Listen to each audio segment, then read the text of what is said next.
आप सभी भाई बहनों का आध्यात्मिक ज्ञानात्मक चैनल की ब्रह्म मुहूर्त ज्ञान उपदेश कक्षा में एक बार फिर स्वागत है। आज की चर्चा का विषय है नुकीले शब्द। देखिए, चित्र ही अपने आप में ही अपने आज की वीडियो के स्पष्ट अर्थ देने में एक सफल हो रहा है, क्योंकि चित्र में कुछ ऐसी स्थितियां हमने रंगों द्वारा, कुछ चिन्हों द्वारा ऐसी दर्शाई हैं। देखिए, मैंने तो अपने कंप्यूटर डिजाइनर को कुछ समझाया कि ऐसे ऐसे चित्र बनाना है। अब उसने भी अपनी मेहनत से, अपने दिमाग से उस चित्र को सही सही दिशा देकर आज की बनने वाली एक चर्चा को थोड़ा आसान कर दिया। देखिए, ये सभी स्थितियां जब तक मनुष्य को ज्ञानपूर्वक समझ नहीं आती, हालांकि देखिए आज का विषय कोई बहुत लंबा चौड़ा नहीं, लेकिन यही एक आपके हमारे जीवन की एक मुख्य स्थिति बनाता है। आपके व्यवहार में ये शब्दों की स्थितियां एक विशेष महत्व रखती है, और यही शब्द देखिए जब नुकीला बन जाते हैं, ये नुकीले का अभिप्राय देखिए उस कीलों से है, इसलिए तो हमने नुकीले शब्द में देखिए कीले शब्द को काले रंग से दर्शाया। अब कीले देखिए दीवार पे जब कभी भी आप ठोकी जाती हैं, तो दीवार पे जब वो एक अपने स्थान बनाती हैं, तो उनकी आगे की स्थिति में एक धार होती है, चोंच सी पतली सी बन जाती है, तभी वो दीवार के अंदर अपना स्थान बना पाती है। ठीक इसी तरह समाज में, विशेष रूप से देखिए राजनीतिक दलों में भी कुछ ऐसी ही स्थितियां अक्सर देखने को मिलती हैं। क्योंकि मैं तो देखिए शाम की जो संध्या बेला ज्ञान कक्षा में जितनी भी वीडियो बनाता हूँ, वो तो देखिए राजनीतिक दलों से, लोगों के व्यवहार से, समाज में जैसी जैसी स्थितियां व्यापार के जगत में देखने को मिलती हैं, लोगों के व्यवहार में, जब मौसम की जो जो स्थितियां बनती हैं, सरकारी विभाग में जैसे जैसे अधिकारी लोग अपना काम करते हैं, क्योंकि साधारण परिस्थितियों में इन सभी बातों पर कहीं ना कहीं हमारी आपकी एक दृष्टि चली ही जाती है, तो फिर उन सभी स्थितियों को हम शास्त्रों की बातों से जोड़कर समझाने का एक प्रयास करते हैं।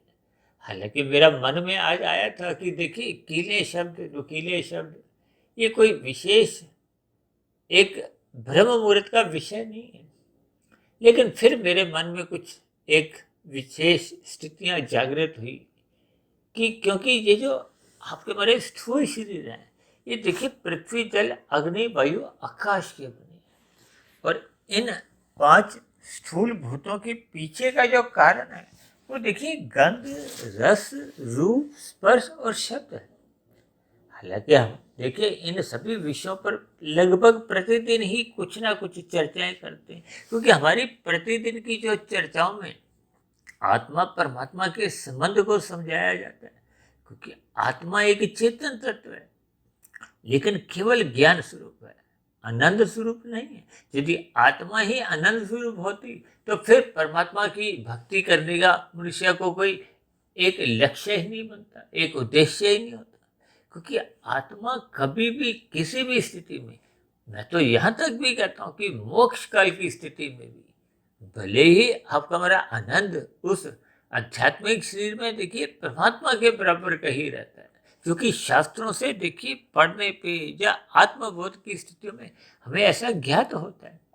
लेकिन फिर भी तकनीकी रूप से आत्मा कभी भी आनंद स्वरूप सत्ता बन नहीं जाती।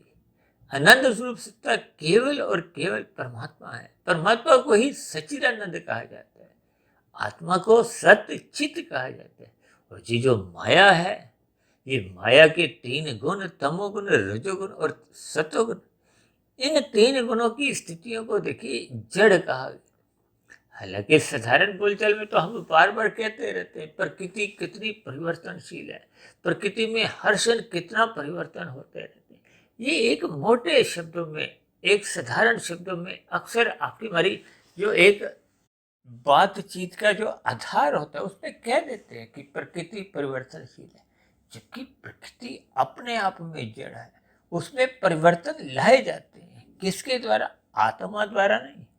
देखिए आत्मा तो अनंत है, अनंत भले ही देखिए वो एक निश्चित है, लेकिन उनकी संख्या किसी शास्त्र में भी लिखी नहीं गई, क्योंकि इतनी अनंत है कि वो लिखने में ही संभव नहीं। लेकिन क्योंकि आत्मा कम अधिक तो हो नहीं सकती।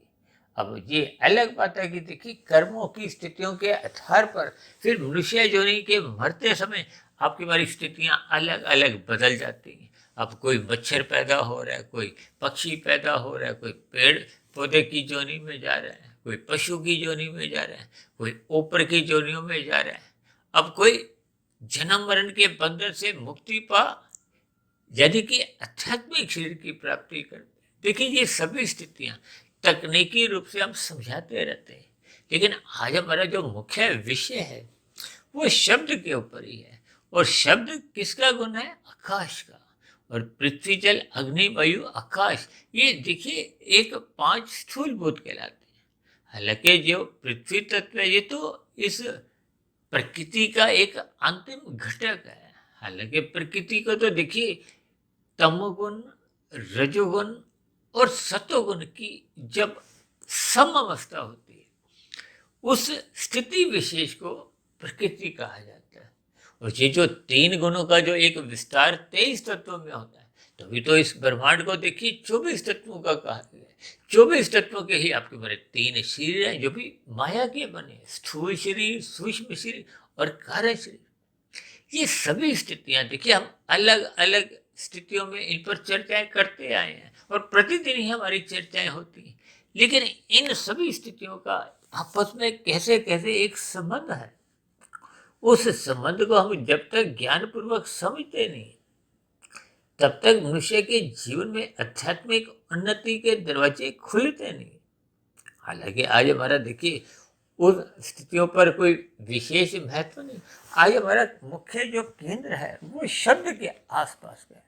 देखिए शब्द एक प्रकार का एक माध्यम है, हम एक दूसरे से जो व्यवहार करते हैं, क्योंकि शब्दों की स्थितियां तो केवल मनुष्य योनि के साथ जुड़ी हुई है, किसी पशु से, पक्षी से ये शब्दों की स्थितियां नहीं जुड़ी हुई। हालांकि देखिए इन शब्दों को एक ध्वनि के साथ भी जोड़ा जाता है, एक आवाज के साथ भी जोड़ा जाता है। अब देखिए कुत्ता भौंकता है तो उसकी एक आवाज होती है, लेकिन उनके पास शब्द नहीं है। आवाज का गुण तो है, लेकिन शब्द नहीं है। अब इसी तरह पक्षी भी देखिए चहचहाते हैं। अक्सर आपने देखा होगा ना, कुछ ऐसी स्थितियों में जब मेरी वीडियो के पीछे कुछ पक्षियों के चहचहाने की आवाजें आती हैं। जब एक स्थिति विशेष में देखिए एक ब्रह्म मुहूर्त का समय खत्म होने जा रहा होता है, तो जब पक्षियों के जगने का समय कहो, चहचहाने का एक समय कहो, उनकी दिनचर्या आरंभ होती है। शास्त्रों में 10 लाख तरह के पक्षी और सबकी अलग अलग आवाजें हैं, सबकी अलग अलग आवाजें। जैसे पशुओं में देखिए सबकी अलग अलग आवाजें, लेकिन मनुष्य हम सभी भाई बहनों की ये जो अलग अलग आवाज़ों का अभिप्राय, आपके बड़े जो शब्द हैं वो अलग अलग स्थितियां बनती जा रही हैं। हालांकि कबीर जी ने तो अपने दोहों में कहा है ना कि हमें सदा मधुर वचन बोलने चाहिए, ताकि स्वयं भी आपको हमें प्रसन्नता हो, दूसरे के हृदय में भी किसी भी तरह का कोई चोट नहीं पहुंचे। क्योंकि ये जो आज के शब्द हैं ये नुकीले का अभिप्राय क्या है? देखिए शब्द तो हम किसी को भी दूसरे को सुनाते हैं ना। हमारा जो एक दूसरे से बातचीत का जो एक आधार है वो शब्दों द्वारा ही होता है, चाहे बोलने से हो चाहे लिखने से हो। जब इन शब्दों में ही देखिए एक मिठास नहीं रहती, यानी कि उसमें एक चोंच, देखिए कहते हैं ना नोक सी बन जाती है, चोंच सी बन जाती है, यानी कि चुभने वाली बात कहो, एक व्यंग्यात्मक स्थितियां कहो। देखिए किसी भी शब्दों से आप समझ ही सकते हो। इसलिए तो मैंने देखी किलों की स्थितियां दिखाई हैं शब्दों के ऊपर। शब्दों को तो मैंने देखी सफेद रंग से इसलिए दर्शाया क्योंकि ये पृथ्वी जल अग्नि वायु आकाश भले ही स्थूल रूप से देखिए तामसी कहे जाते हैं, लेकिन इन तामसी में भी देखिए अलग अलग 3 स्थितियां हैं। ये जो गंध रस है, ये गंध रस को देखिए एक तामस कहा गया। देखिए शब्दों पर विशेष ध्यान दो। भले ही पृथ्वी जल अग्नि वायु आकाश जिसका आपका मेरा शरीर बना है, ये पूर्ण रूप से तामसी है, लेकिन इनमें भी तमोगुण की अलग अलग स्थिति है। यानी कि गंध रस को मूलभूत रूप से तामसी कहा गया है। ये जो रूप और स्पर्श है इसको राजसी कहा गया, और ये जो आकाश है इसको सात्विक कहा गया। कि हम जितनी भी सत्संग की बातें, चाहे पढ़ने से चाहे सुनने से, ये सभी शब्द आपका बड़ा ज्ञान बढ़ाते हैं। देखिए, जब हम भौतिक शिक्षा भी स्कूलों में लेते हैं, कॉलेज में लेते हैं, तो वहाँ भी तो अध्यापक आकर कुछ ना कुछ अपने जीविया द्वारा बोलते हैं, आपको हमें समझाते हैं। या जिन पुस्तकों को हम घर जाकर पढ़ते हैं या स्कूल में भी कॉलेज में पढ़ते हैं, वहाँ भी तो शब्द लिखे होते हैं। यानी कि शब्दों का हम सभी भाई बहनों के जीवन में एक विशेष महत्व, भौतिक जगत में ही नहीं, आध्यात्मिक जगत में भी।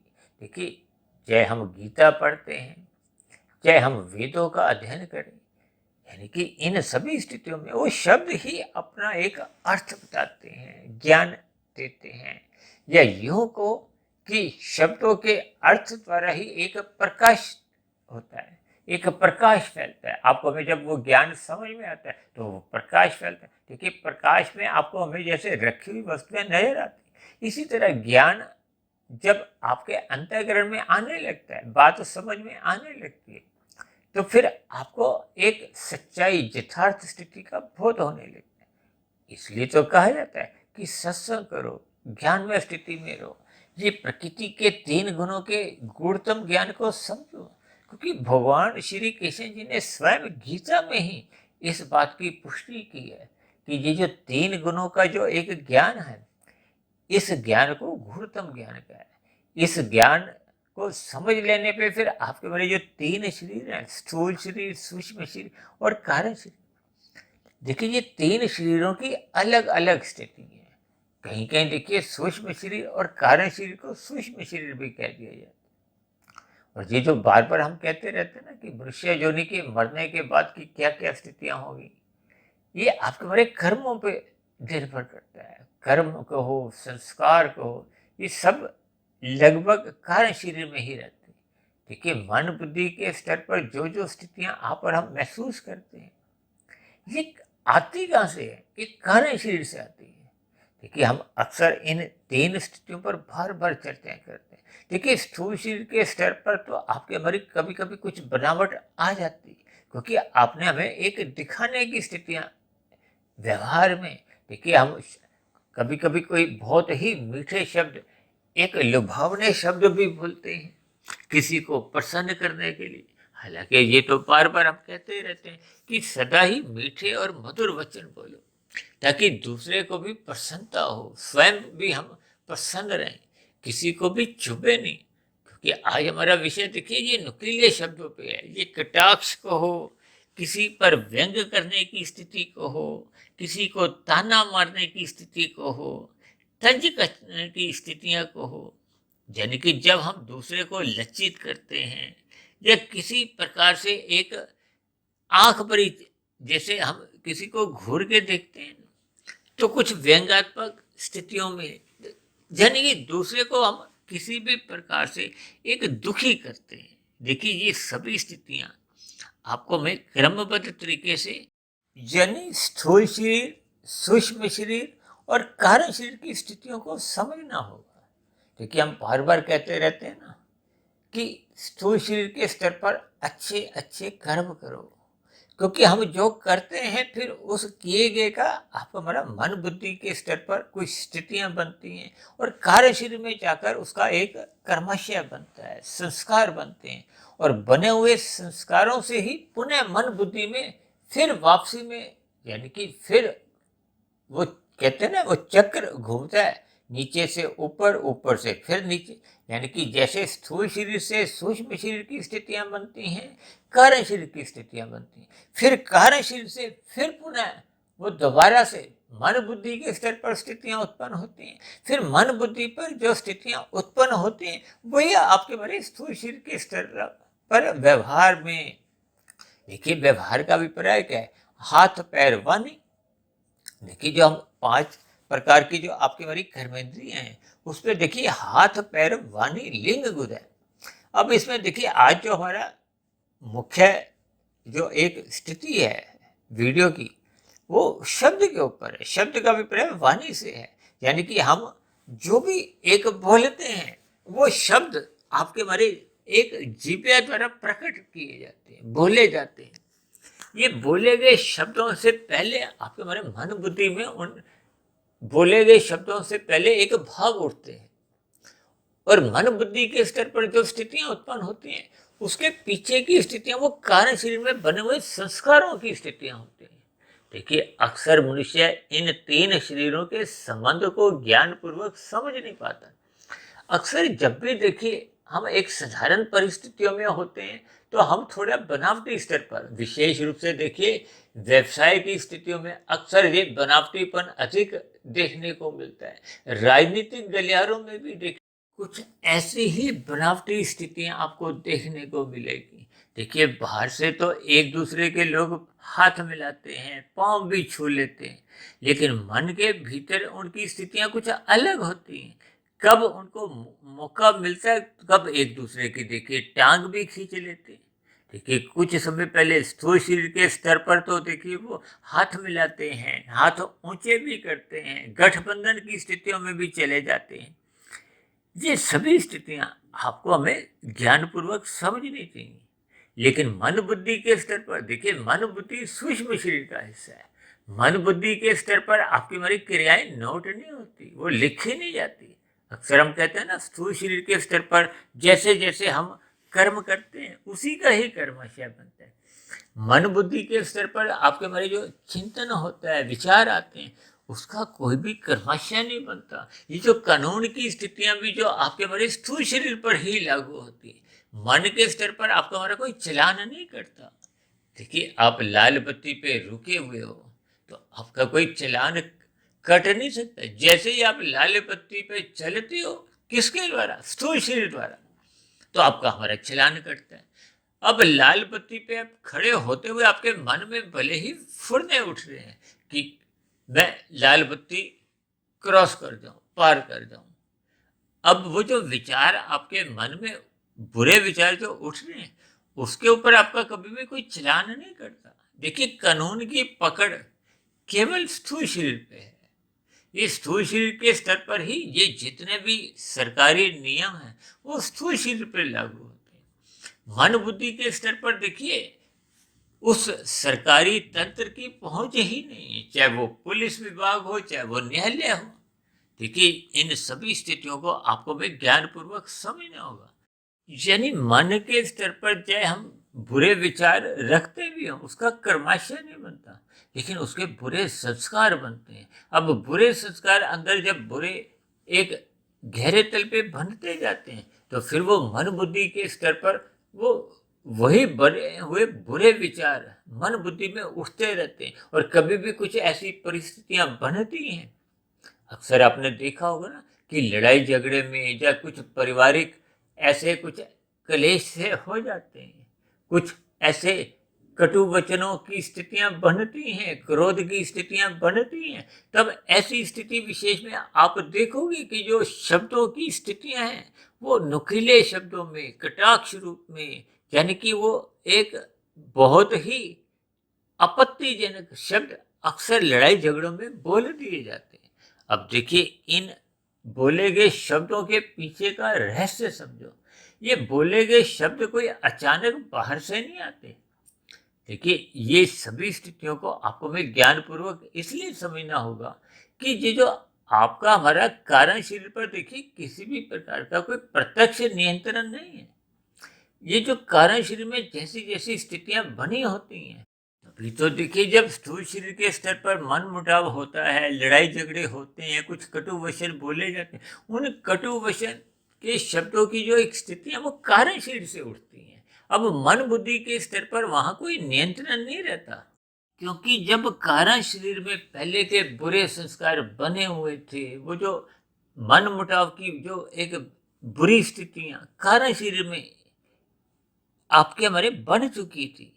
अब ऐसी परिस्थितियां जब उठती हैं स्थूल शरीर के स्तर पर, तो फिर वो कारण शरीर में बनी हुई जो एक स्थितियां हैं, विचार हैं, शब्द हैं, जो पहले सुप्त अवस्था में थे, सोए हुए थे, अब वो जाग जाते हैं, तूफानी वेग से आते हैं। वो मन बुद्धि की सुनते नहीं है, वो सीधे स्थूल शरीर के स्तर पर एक नुकीली स्थितियों में एक दूसरे द्वारा शब्दों द्वारा बोल दिए जाते हैं, जो कि देखिए फिर एक कीलों के समान एक दूसरे के हृदय में चोट करते हैं। देखिए अक्सर हम बाद में जब एक सामान्य परिस्थितियां होती हैं, लेकिन वो जो पहले के बोले गए शब्द हैं जो कील के समान देखिए एक दूसरे के हृदय में चोट कर जाते हैं, वो चोट किए गए शब्द अक्सर मनुष्य के हृदय में, कारण शरीर में, मन बुद्धि के स्तर पर वो हटते नहीं है। और यही बनी हुई स्थितियां फिर देखिए अदालतों में पति पत्नी के बीच में ये जो संबंध टूटते हैं, देखिए ये सभी स्थितियां जब लड़ाई झगड़े के स्तर पर अपना एक आकार ले लेती हैं, अपने एक संबंधों को बिगाड़ लेती हैं। अक्सर आप देखोगे ना, जब जब स्थूल शरीर के स्तर पर हाथापाई या कोई एक हत्या जैसी स्थितियां भी जो उत्पन्न हो जाती हैं, समाज में कभी कभी कुछ ऐसी विकराल स्थितियां देखने को मिलती हैं, तो उससे पूर्व की जो स्थितियां होती हैं वो देखिए नुकीले शब्दों का द्वारा ही एक दूसरे के प्रति जो बोल दी जाती हैं। इसीलिए तो देखिए ये जो क्रोध की स्थिति है, इसको एक मन का बहुत ही भयंकर एक विकार कहा गया। यानी कि काम, क्रोध, लोभ, मोह, अहंकार, इसमें देखिए क्रोध को विशेष रूप से एक लड़ाई झगड़े का मुख्य कारण बताया गया। तो इन सभी स्थितियों से, इन सभी बुराइयों से बचने का एक ही उपाय है, वो है सत्संग करना। देखिए जब जब हम सत्संग करते हैं, सत्संग आरंभिक स्थिति में भले ही बेमन से होता है, इन सभी स्थितियों का आपको में जो स्थूल शरीर, सूक्ष्म शरीर और कारण शरीर की स्थितियों का बोध होने लगता है। ये प्रकृति की जो एक तीन गुणों की स्थितियां हैं, ये जो दृश्यमान जगत है, ये संसारी जितने भी सुख हैं, जब इन सभी स्थितियों का आपको में ज्ञान पूर्वक समझ आ जाती है कि ये माया वास्तव में असत्य है, ये जितने भी सुख हैं अल्पकालिक हैं। क्योंकि हमने एक बार वीडियो बनाया था ना, जर जोरू जमीन, यही एक कलेश की स्थितियां होती हैं। और जब जब जीवन में देखिए कलेश की स्थितियां बनती हैं, तो मनुष्य की आध्यात्मिक उन्नति होना तो दूर की बात है, उसके कर्मों में देखिए एक विशेष रूप से क्रमशः बिगड़ने लगता है, संस्कार बिगड़ने लगते हैं। ये तामसिक वृत्तियां आपको हमारे क्रमशः बिगाड़ने लगती हैं, जो मरने के बाद फिर अधोगति की स्थितियां उत्पन्न करती हैं। इसलिए हम सभी भाई बहनों को अपने मिले हुए जीवन का सदुपयोग करते हुए, इन लड़ाई झगड़ों से बचते हुए, इन एक जो शब्दों की जो एक लड़ाई है या अपशब्दों की जो एक स्थितियां हैं, चाहे इसको आप नुकीले शब्द बोलो, चाहे इसको नोक-झोंक बोलो, जो भी ये स्थितियां हैं, ये तामसिक वृत्तियां हैं। इनके पीछे का कारण देखिए आपके हमारे राजसी विषय भोग होते हैं।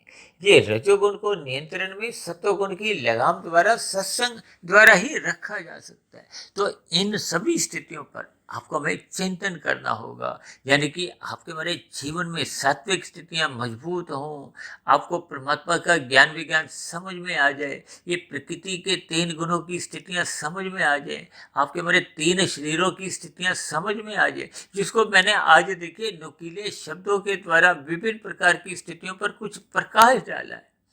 इन सभी स्थितियों के यथार्थ अर्थों को आपको में समझना होगा। अपने मिले हुए जीवन में जहाँ कहीं भी देखिए हमारे कारण शरीर में, सूक्ष्म शरीर में और स्थूल शरीर के स्तर पर आपकी हमारी जो जो स्थितियां बिगड़ती हुई हैं, क्योंकि तमोगुण को रजोगुण से सुधारा जाता है और रजोगुण को सतोगुण से सुधारा जाता है। यानी कि सतोगुण द्वारा तमोगुण और रजोगुण दोनों स्थितियों पर ही विजय पाई जा सकती है। इसलिए हम सभी भाई बहनों को अपने मिले हुए जीवन में सात्विक स्थिति मजबूत करनी होगी। सात्विक स्थिति मजबूत होती है श्रद्धा पूर्वक निरंतर सत्संग करने से, श्रद्धापूर्वक सत्संग होने से फिर आपका हमारा रजोगुण मर्यादा में रहता है। जब रजोगुण मर्यादा में आ जाता है तो फिर ये जो तामसिक स्थितियां हैं, ये जो नुकीले शब्दों की जो एक स्थितियां जिन पर आज हमने देखिए एक विशेष प्रकाश डाला है, इन सभी बुराइयों से मनुष्य फिर बच जाता है। यानी कि मनुष्य के जीवन में सुख शांति की स्थितियां बनने लगती हैं। तो ऐसी सभी शुभ स्थितियां हम सभी भाई बहनों के जीवन में भी बनने लगे। यानी कि हम सभी भाई बहनों के जीवन में सात्विक स्थिति मजबूत हो, जीवन एक संतुलित हो, अनुशासित हो।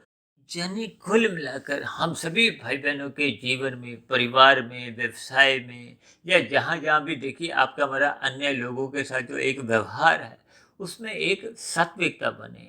हम एक दूसरे के प्रति एक ईमानदार रहें।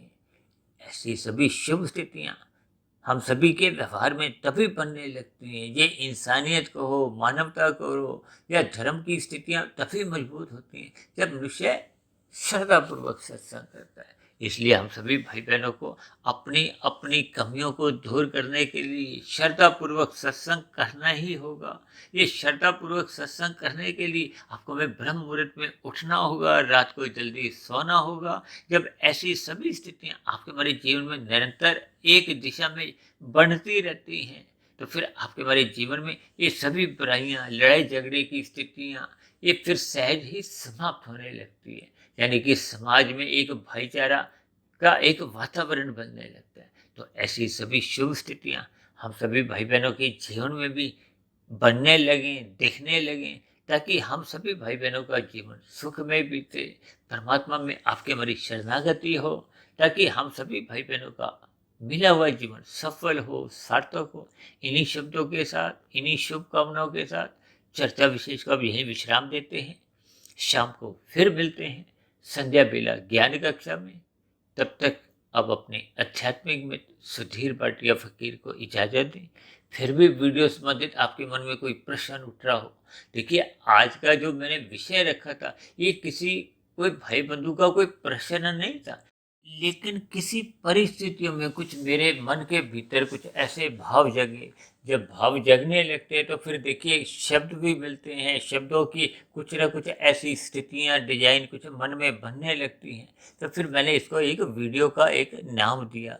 तो फिर भी आज की वीडियो से संबंधित या अब तक की प्रसारित जो हमारी 1800 से अधिक वीडियो प्रसारित हो चुकी हैं, उनसे संबंधित भी यदि आपके मन में कोई प्रश्न हो तो आप नीचे दिए गए कमेंट्स बॉक्स पर, या अब जो हमने एक नया एक लघु वीडियो बनाना आरंभ किया है प्रश्नोत्तर ज्ञान कक्षा के नाम से, उस प्रश्नोत्तर ज्ञान कक्षा में भी आप अपने छोटे छोटे प्रश्न या कोई ऐसे शब्द जो आपको अब तक की प्रसारित वीडियो में समझ नहीं आए हों, यानी कि किसी भी प्रकार का आपका कोई संशय हो, तो उन सभी स्थितियों को आप नीचे दिए गए एक कमेंट्स बॉक्स पे या प्रश्नोत्तर ज्ञान कक्षा में रख सकते हो।